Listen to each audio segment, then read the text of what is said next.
ভুতুড়ে ভোটার নিয়ে তৃণমূল নেত্রী নির্দেশ দিয়েছিলেন আর তারপরেই বৈঠকে তৃণমূলের নেতারা বারাসাত সাংগঠনিক জেলায় ভুয়ো ভোটার তথ্যে বৈঠক জ্যোতিপ্রিয় মল্লিক, কাকলি ঘোষ দস্তিদারের মতন নেতা নেত্রীরা।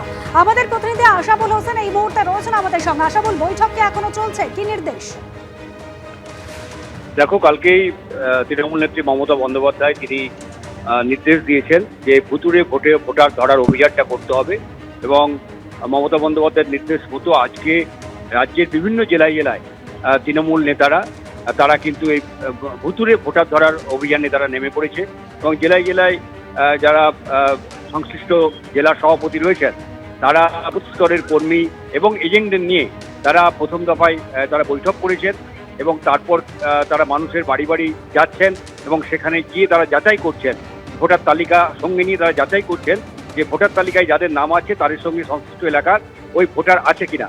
এইভাবেই যেমন আজকে বারাসাত সাংগঠনিক জেলার বৈঠক হয় এবং সেখানে জ্যোতিপ্রিয় মল্লিক, কাকলি ঘোষ দস্তিদার সহ এই বারাসাত সাংগঠনিক জেলার যারা নেতা রয়েছেন তারা বৈঠক করেছেন এবং যেটা কাকলি ঘোষ দস্তিদার জানিয়েছেন যে ইতিমধ্যেই তিনি বিভিন্ন পাড়ায় গিয়ে বৈঠক করছেন এবং ভোটার তালিকা নিয়ে গিয়ে বাড়ি বাড়ি তিনি অভিযান করছেন যে ভোটার তালিকায় যাদের নাম আছে ওই এলাকায় সেখানে আসল সত্যি সেই ব্যক্তি আছেন কিনা।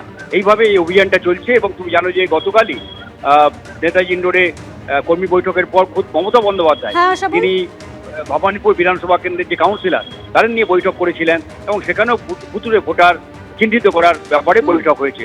ফলে তৃণমূল ঝাঁপিয়ে পড়েছে বলা যায় এই ভুতুড়ে ভোটার ধরার জন্য। ধন্যবাদ। আরজিকর কাণ্ডের সিবিআই তদন্ত নিয়ে ক্ষুব্ধ চিকিৎসকের পরিবার। তদন্তকারী আধিকারিক সীমা পাহুজার বিরুদ্ধে লিখিত অভিযোগ দায়ের করেছে অভয়ার পরিবার। সীমা পাহুজা ও তার টিমের বিরুদ্ধে বিভাগীয় তদন্তের আর্জি নিহত চিকিৎসকের পরিবারের। দিল্লি গিয়ে সিবিআই অধিকর্তার কাছে লিখিত অভিযোগ দায়ের। চিঠিতে ফের পুঙ্খানুপুঙ্খ তদন্তের দাবি নিহত চিকিৎসকের পরিবারের। শিয়ালদা আদালতও মনে করেছে তদন্তে খামতি আছে। সেই রায়ের প্রসঙ্গ উল্লেখ করে সিবিআইকে চিঠি নিহত চিকিৎসকের পরিবারের।